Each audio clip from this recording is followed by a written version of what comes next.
Hey, I am here with John Henry Livingston. So Listen, I know you probably don't realize this, but 24K Life and all of our money companies are built on biblical principles. In the Bible, it talks about making sure that you're the lender, not the borrower. It talks about forgiving debts after 7 years. So in our debt company, we help people to get out of debt and might have to face bankruptcy.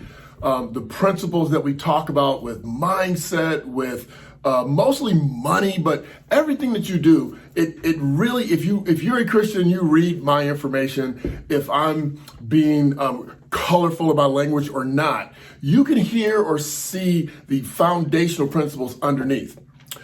My point in bringing this up is that even though the content, the information has biblical foundations and principles, I am by no stretch an expert. Don't laugh at me, man. I am by no stretch an expert. So as you already know, when I want you to get a 201, a 301, or a 401. So if you went to college, you know that as a freshman, you first come in, all the courses are 101. And then you level up your sophomore year, your junior year, your senior year, and then you get your master's degree and your PhD. So what I do is I bring you that 101, the things that you really need to know to make sure you have a great solid foundation. And then I bring in the PhD. I bring in the master's degree. I bring in the higher level learning so that we can all continue to grow together, understanding that just like I tell you, I stick with what I'm incredibly amazing at.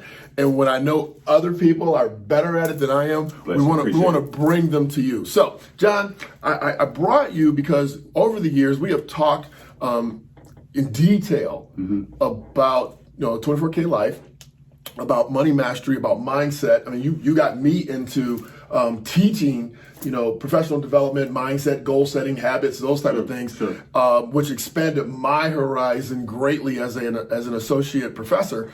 But talk to us about your perception of the 24K Life and the principles therein as it pertains to what an individual needs to live that lifestyle. Yeah. So thanks to everybody for tuning in. But I'd like to say, if I can, Derick, with your permission, I really think it becomes part of the journey and the reason that sometimes people have a weakness in their life and their walk is they don't recognize how God is working in them. Okay. And I remember when it changed for me, when the light went off for me, is when I'm going to church every Sunday. I'm paying my tithes. I'm going to Sunday school. I'm going to Bible study.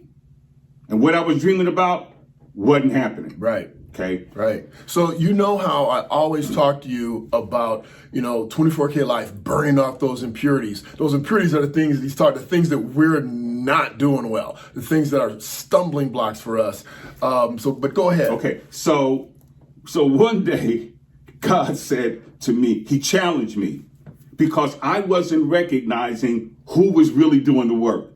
I'm going to church, and I'm looking for something to happen, but I didn't recognize him, and so you cannot access what you cannot see, and so God began to deal with me and challenge me to open up and began to look at what I was doing every single day and recognize he was doing it in me. Right. 24K Life is about self-mastery, but you can only provide tools for people. They have to commit to the tool. Absolutely. Okay. And so if they come to you, and I always said, Derick, you're the minister of finance. Absolutely. God has anointed you to have the insight in terms of how money operates. So when God speaks to the heaven, he speaks through someone. So I believe that 24K Life is just a provision for people who are willing to commit to the process called the plan, so that the dream has a pathway to flow to the earth.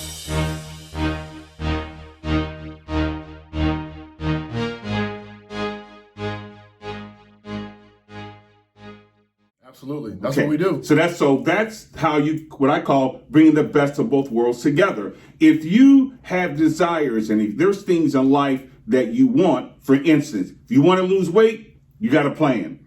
If you want better finances, what's the plan? What's the plan? You know, and I mean, God created the world with a plan. He had a plan. If you go back, every day he laid out part of the plan. If you go back in the beginning, day 1, he had a plan. Right. Day 2, he had a plan. But here's what's interesting. Before God made 2, he made sure the provisions of day 1 were there for day 2. Right. Okay. So if a person has a plan, the commitment begins today. Yeah. You know, if you get up and listen, and so somebody tunes into 24K, they say, "Man, that sounds good." You know, I'm you know, in the new year, I'm going to start it. If you wait till the new year instead of starting today, you know, then it's going to get away from you. It's not going to happen. It's not going to happen. Now, you have 5 rules, right? You've laid out some rules for us? Yeah. Okay, so tell me about the rules. Okay, so let's call it the 5 Ds. Okay, number 1, dedication. Dedication is setting apart or being set apart for a purpose. So when I wake up, if this is the day that the Lord has made, then I act like he made it for me. So I get up and I say, today, here's your purpose. Make me into the person that I was destined to become. If this is the day the Lord has made, then every provision that I need to succeed at the highest level, it's already done. Okay. Okay. Number 2 is determination. Dedication, determination. Dedication, determination. Okay. So when I put together the plan, I got to be determined to make it happen. Okay. So I set apart today to develop me into the person I want to be. So what's the difference between being dedicated? Because dedicated to me means I'm dedicated. I'm dedicated to the process. Right. Being determined to me would be the same thing, but I know it's something different. So I'm asking. So what's the difference between being dedicated and determined? So when we look at dedication, there's different definitions to it. And so one of the definitions that I picked out was set aside for a purpose. That means something is dedicated. Okay, got you. You see what I'm saying? Okay. So I'm using set aside. So like they dedicate a building or they got you. Okay. Call it dedication. I'm sorry I interrupted, but no, I missed it. You're good. No. But I think it's important that people ask questions. If somebody comes to you and they don't ask questions, you can't give them insight if they don't have it. You don't assume that you get it. So that's cool. Perfect. Now, so you set aside purpose. Determination. I'm determined that what today is set aside to accomplish. In other words, I decide. Remember at your conference, I said, I decide what moves me. Right. So when I set aside today for a purpose, it's to develop me into the person that I need to become in order to achieve the things in life I want. Right. Determination means I got to be determined to learn. I got to be determined that what it is I've set aside today to accomplish, I'm going to do it. Yeah. Number 3, diligence. Okay, so we got dedication, determination, and diligence. Diligence now. Got to be consistent. But it's learning how to diligent. You know. So it's like when you set a goal. A lot of times, if a person sets a goal and it doesn't work, they give up. What if God is just challenging us to see how bad we really want it? Yeah, because we ask for a lot. We ask for a lot. But here's something. We ask God to get involved in us, but we don't want him to be himself. You know, I mean, we're talking about God. We say, Lord, you know, the one who created the heaven and earth by your word, get involved in my plan. So God said, okay. You sure you want me now? Because if I'm coming, then I'm bringing it. Yeah, I'm bringing who I am. Right. I'm going to put me in you so that you can do what you asked me to do. Right. Yep. Okay. But your belief system got to change, though. Got to level up. You got to level up. Because he's up there. You got to level up. All right. Dedication. Oh, we having a good time. Y'all should be up in here. And what's after that?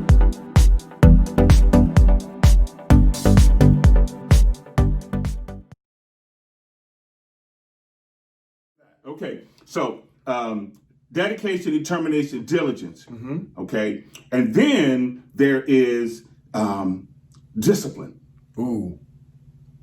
Why do most people think that's a dirty word?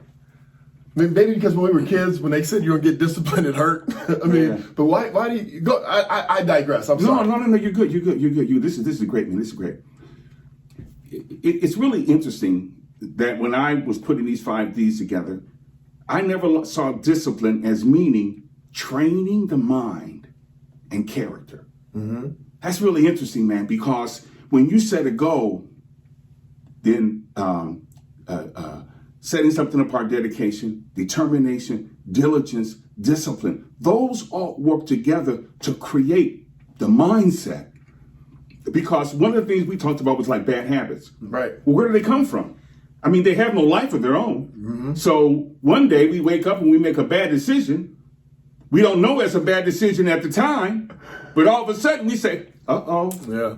You know, up jumped the devil. No, you made a decision. Exactly. Okay? The devil had nothing to do with it. That was you. You made a decision not knowing where it was going to lead. Right. Okay. So when we take so I'm at D number 4. Okay. So when we do get into the discipline, it's like my commitment is required for me to get the outcome that I want. And so it's training the mind. I got to train my mind now to change or to look at things differently. If I'm going to do self-mastery, I got to master today. Right. This minute. This minute. Yeah. You know, because oh man. But you got to dedicate it. And then you got to get determined. Don't mess with my 4D, man. I'm just saying, man. But it's real though. But you're not eating an elephant, right? No. It's like you're one bite. One bite. One bite. So go ahead. I'm sorry. No. The difference between doubt and faith, split second. Yeah. Okay. Yeah. Satan comes to Eve.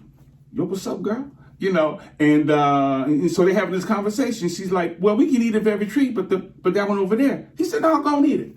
In a split second, she didn't recognize that she was already who the devil said she could become. Hey, the day you eat it, you become just like him. Yeah, she was already there. She was already there. Yeah. Now, when we get up every day, it's already done. We have to recognize who we are. Self-mastery begins with recognizing who you are. So discipline is training the mind. So when the person comes to you and you put the 24K life mastery, those 4Ds unlock the code. Mm-hmm. You know, it's like you got your commitment, your dedication. That's the key to unlocking the code. Absolutely. Okay. And then 50, destination. That's where a person is heading. That's the place you want to be. That's the goal that you set. That's the dream that you have.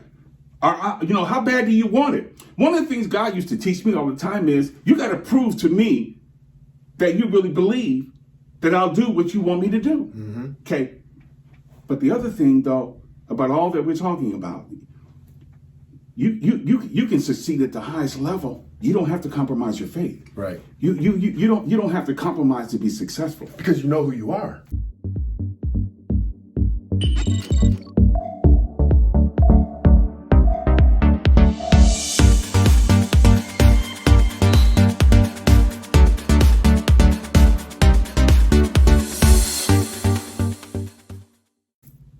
Okay, so that was amazing, but you guys don't know us. No, seriously, that was amazing, but you don't know us. So I got to go there, right? I got to ask dude questions that help me. So you get the benefit on this. So man, you know, I obviously I know everything that you're saying at the one-on-one level. We good. And I appreciate you talking to them at the one-on-one level. That's all right. That's good. But as Christians, we have this thing about, praying for something without taking any action.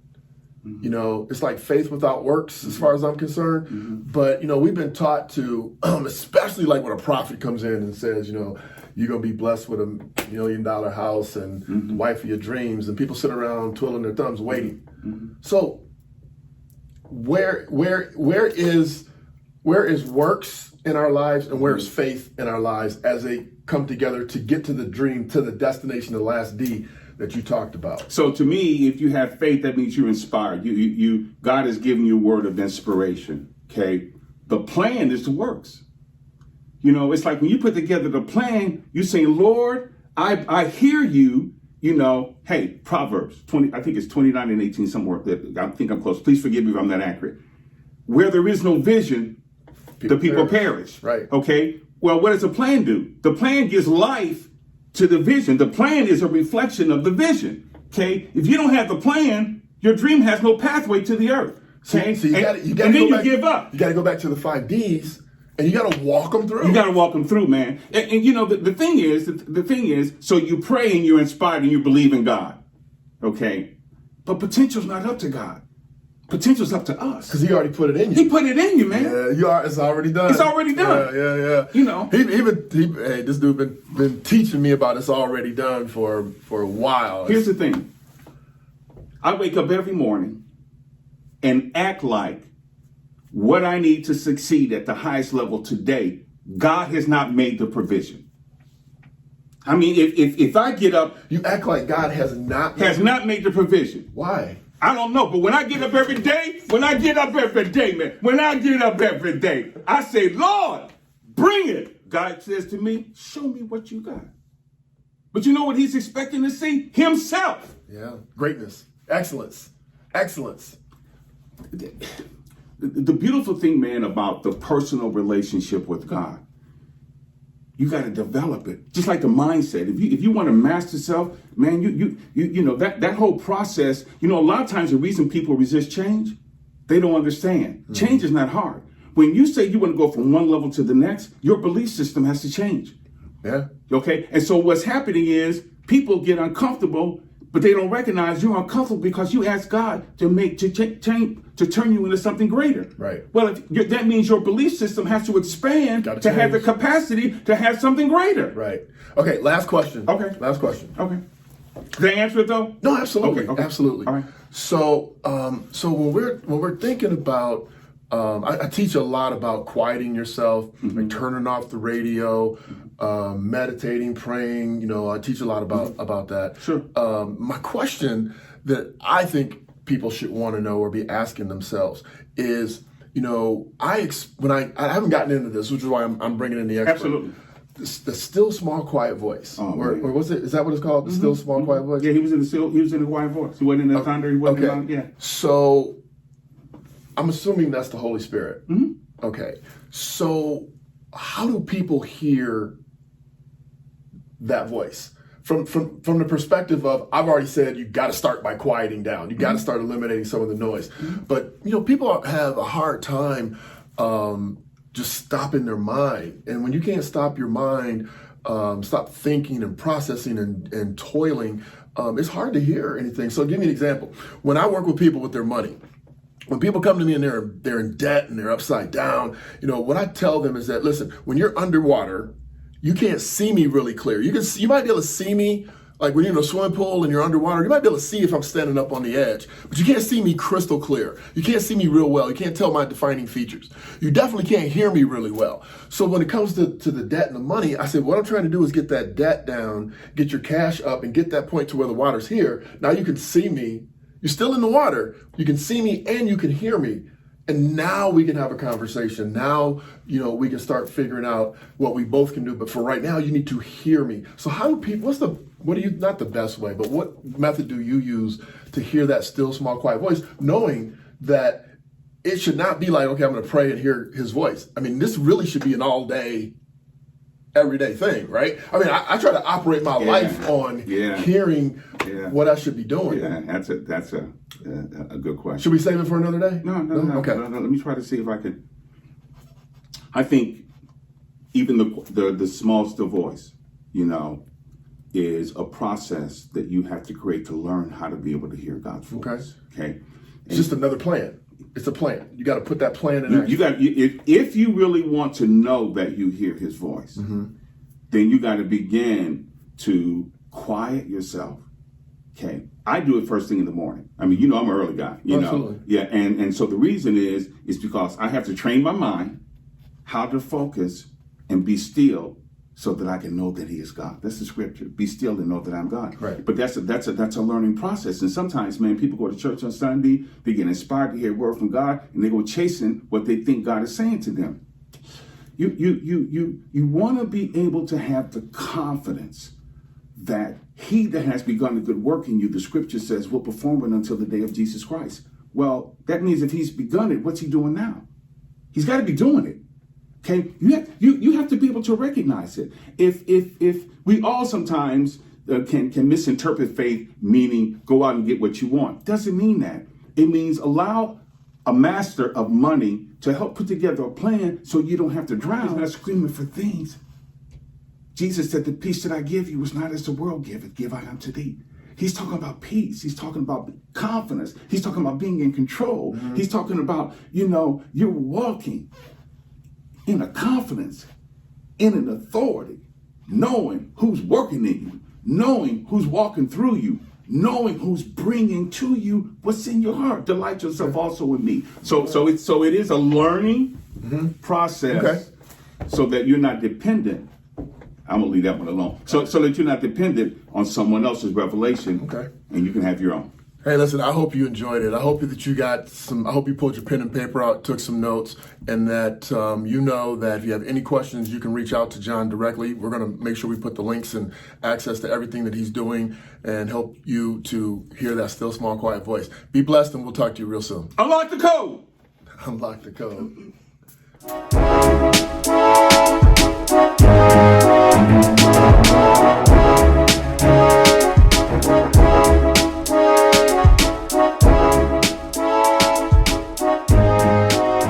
It's Derick Gant, 24K Life, and we are here to help you level up in every aspect of your life. We are going to be talking about fitness, finance, family fun, everything that represents the totality of what you really want to experience out of your life. Now, honestly, we are experts at money management and helping people with their personal development. I don't like to say life coach. I don't like to say coach. I like to say I am an advisor, a consultant, that uncle that's going to give you those insight tips on how to make more money, how to keep more money, how to present yourself, how to stay fit, healthy. Listen, if you aren't doing the things that you need to do in order to live your absolute best life, you're missing the boat. I wrote a book called The 24K Life Code. You can look it up. But the premise is simply this. Life takes a series of plans, disciplines, habits, motivation, purpose, and drive in order to be successful. Those rules apply to your money. They apply to your fitness, your relationships. They apply across the board. They are not my rules. These are universal principles that you have to incorporate on the whole. You can't leave one out. Let me ask you a question. Do you want to be extremely fit and extremely broke? How about having an amazing bank account and no relationship? I mean, it just doesn't add up. You gotta want it all. But most importantly, you have to be willing to do the work. It takes work in order for you to accomplish that 24K life. 24K is being excellent. Not about being rich, it's about being excellent in the areas that dictate your success day in and day out. So let's talk about your fitness. 24K Life Fitness, 24K Fitness, deciding that you're going to set some parameters in your life to eat well, because that's all part of fitness, that you're going to get your rest, you're going to get your water, that you're going to get to the gym, or you're going to get outside, get some fresh air, you're going to walk, right? You're not going to park right next to the door and then race in 2 seconds and think not taking those extra steps aren't going to help you. We help you to process and think through. This show, this time in your life is all about how you can do the small things, how you can set your own code, get that key from us to unlock your code so that you can determine what's best for you. You can run out and buy my book. You can run out and buy billions of other books, but why not write your own? And that's what the code is about. It's about helping you to structure your code, your deal breakers, your principles, your laws, your rules for yourself that work best for you. I'm an extremely easy early person, right? I wake up, I'm a morning guy. I wake up, I get up at 4:30, no problem. I can stay up till 11 and get up the next day and do it again and again and again. Most people need 8 hours of sleep. I do better in the morning than at night. Don't ask me any serious questions at night. That's my code. I finish any intense, serious work by about 8 o'clock at night. I don't eat after a certain time because it's not good for my body and my digestive system. So we're gonna crank this up. We're gonna help you figure out how to get your fitness right, how to get your mindset right, because your mindset is the ultimate 24K key that unlocks everything that you need to do. How are you thinking about what it is you need and you want? Are you struggling over it? Are you toiling over it? Is it a chore? Do you believe that, well, it might kind of sort of be possible? Or I'm getting ready to attack this thing with everything in my might? That I was born and bred to be a communication specialist or a computer wizard or a car genius. Whatever it is that the gifts that you have, what's your mindset? Do you have the mindset to say no? Okay, we think saying yes is difficult. Yes is easy. It's saying no to the things that don't benefit you, your life, and the direction that you're going. And let's just be honest, most people need help with it. The population in the world, over half of the population is taking some sort of antidepressant. You need help. I'm not saying you need medicine, I'm saying you need help. Everybody, I need help. Everybody needs help. And when you deny yourself the opportunity to go and get some help, to find somebody, a leader, a passionate supporter, to help you stay accountable, to give you insights, to give you drive, to help push you in a direction that is good for your life, you're missing the boat. The best athletes in the world have a trainer. They have a coach. They have somebody that keeps them accountable. Tiger Woods has a swing coach. Baseball players, Sammy Sosa, they had hitting coaches. They were amazing hitters, and they still had hitting coaches. You need someone, you need something, you need a series of things in your life at all times to help push you, drive you, pull you, and guide you to the path and the direction that you really want to go in order to obtain that massive, major level of success. You know it, it's in your head. You've been thinking about it, you dream about it, you wake up thinking about it. You wake up thinking about a dress size, a pant size, a suit size, a look. You see yourself in that house, you see yourself on that vacation. And most people, they go ahead and do those things, they buy those things, and then they struggle financially for most of their lives. Are you one of those people that has $100,000 student loan debt still, and you're over the age of 40? You know, let's get rid of it. Let's crush doubt and build serious wealth. Wealth in your heart, wealth in your head, and wealth in your wallet. Building wealth starts by crushing doubt. Understanding that you have the wherewithal to be completely and utterly amazing. That nothing can hold you back from your destiny, from where you are supposed to be and where you're going. You're not too old. Don't let them tell you you're too young. We've seen all of it. We've seen people with college educations and degrees and no degrees. We've seen kids at 19, 18, 19 accelerate to be multimillionaires, and we've seen people become millionaires at the age of 70.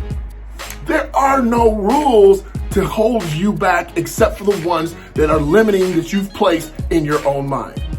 Now's the time to blow those up. So I hope you decide to stay tuned. I hope you decide to get engaged. I hope you decide that you're worth each and everything that comes through your mind that you're willing to commit to. Like I said earlier, you're willing to do the work. I'm Derick Gant. I want you to be your best, bring your best, leave nothing to chance.